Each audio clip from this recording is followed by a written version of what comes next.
राधे राधे। आज के इस वीडियो में हम आपको सुनाएंगे ज्येष्ठ मास के शुक्ल पक्ष में आने वाली निर्जला एकादशी व्रत की संपूर्ण कथा। तो आपसे प्रार्थना है कि यह कथा अंत तक अवश्य सुने, क्योंकि अधूरी कथा सुनने से पाप लगता है। और कथा शुरू होने से पहले हमारे चैनल को सब्सक्राइब करके एक बार कमेंट में दिल से जय श्री कृष्ण अवश्य लिखें। भगवान श्री हरि विष्णु और माता लक्ष्मी इस कथा को निर्जला एकादशी व्रत के दिन सुन रहे सभी भक्तों के जीवन को धन धान्य सुख समृद्धि से भरे, उनकी सभी मनोकामनाएं पूर्ण हों, उनके सारे कष्ट दूर हों। ज्येष्ठ मास के शुक्ल एकादशी को आने वाली पावन तिथि को निर्जला एकादशी कहा जाता है। यह एकादशी सभी 24 एकादशियों में सबसे श्रेष्ठ मानी जाती है, क्योंकि इसका पालन करने से वर्ष भर की सभी एकादशियों का फल प्राप्त होता है।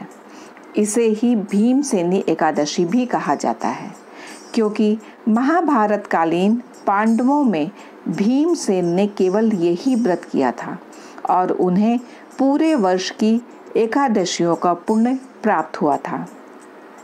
भीमसेन बचपन से ही भोजन प्रिय थे और उनके भीतर ब्रिक नाम की अग्नि प्रज्वलित रहती थी, जो अत्यधिक भोजन किए बिना शांत नहीं होती थी। जब भगवान श्री कृष्ण ने उन्हें अन्य एकादशी व्रतों के नियम बताए, तब उन्होंने कहा, मैं प्रतिदिन भोजन किए बिना नहीं रह सकता, लेकिन मैं भी पुण्य प्राप्त करना चाहता हूँ।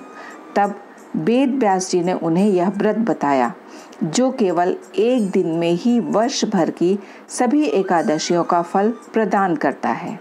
वह है निर्जला एकादशी व्रत, जिसमें जल भी ग्रहण नहीं किया जाता। इस दिन सूर्योदय से अगले दिन सूर्योदय तक एक बूंद जल तक ग्रहण नहीं किया जाता। सिर्फ शुद्ध मन और भक्ति से भगवान श्री हरि की पूजा की जाती है। यह व्रत कठिन अवश्य है, परंतु इसका फल अद्भुत है।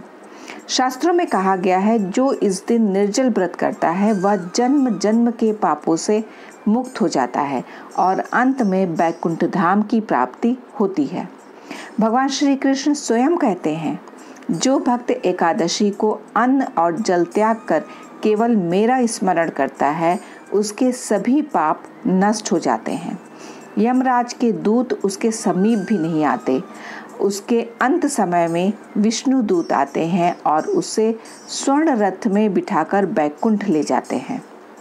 व्रत के दिन भगवान विष्णु की पूजा, श्रीमद् भगवत का पाठ और रात्रि जागरण करने से व्रत और अधिक पुण्यदायी बनता है। स्नान, दान, मंत्र जप और हवन, जो कुछ भी इस दिन किया जाता है वह अक्षय फल देता है। विशेषकर इस दिन जलदान, छाता दान, सत्तू, शरबत, कपड़े, शंख या जल कलश का दान विशेष फलदायी होता है। यह व्रत विशेष रूप से गर्मी के मौसम में शरीर को संयम, तप और शुद्धता का अभ्यास कराता है। द्वादशी के दिन यानी व्रत के अगले दिन प्रातः स्नान करके ब्राह्मणों को अन्न, वस्त्र, जल और दक्षिणा देकर उनका आशीर्वाद लेना चाहिए। फिर व्रती स्वयं फलाहार करे और व्रत का पारण करे।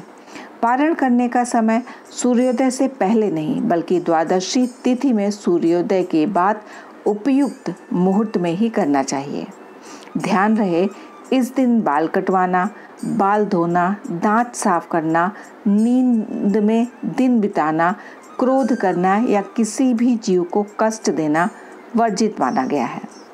जिन लोगों के लिए यह व्रत कठिन है, जैसे वृद्ध, रोगी, गर्भवती महिलाएं या बच्चे, ये केवल जल त्याग कर नहीं बल्कि अन्न त्याग करके भी इसका फल प्राप्त कर सकते हैं। यह व्रत केवल उपवास नहीं, बल्कि आत्मशुद्धि और भगवान श्री हरि की पूर्ण भक्ति का पर्व है। जो भक्त इस दिन भगवान विष्णु का नाम जपते हैं, ओम नमो भगवते वासुदेवाय, उनके सभी संकट समाप्त हो जाते हैं और घर में सुख, शांति, आरोग्यता और समृद्धि आती है। तो आइए इस निर्जला एकादशी पर व्रत रखें, संयम का अभ्यास करें और प्रभु श्री हरि की भक्ति में मन लगाकर जीवन को पवित्र बनाएं। अगर आप यह संपूर्ण व्रत नहीं कर सकते तो कम से कम एक समय फलाहार करें, जलदान करें और एक दिन प्रभु का स्मरण अवश्य करें। यह एकादशी रुक्मणी हरण एकादशी के नाम से भी विख्यात है, क्योंकि इसी दिन भगवान श्री कृष्ण ने देवी रुक्मणी का हरण किया था। अगर यह कथा आपको भावपूर्ण लगी हो तो कृपया इस वीडियो को शेयर करें और कमेंट में एक बार ओम विष्णुवे नमः अवश्य लिखें। भगवान आपका जीवन मंगलमय करें। जय श्री विष्णु भगवान, जय लक्ष्मी नारायण।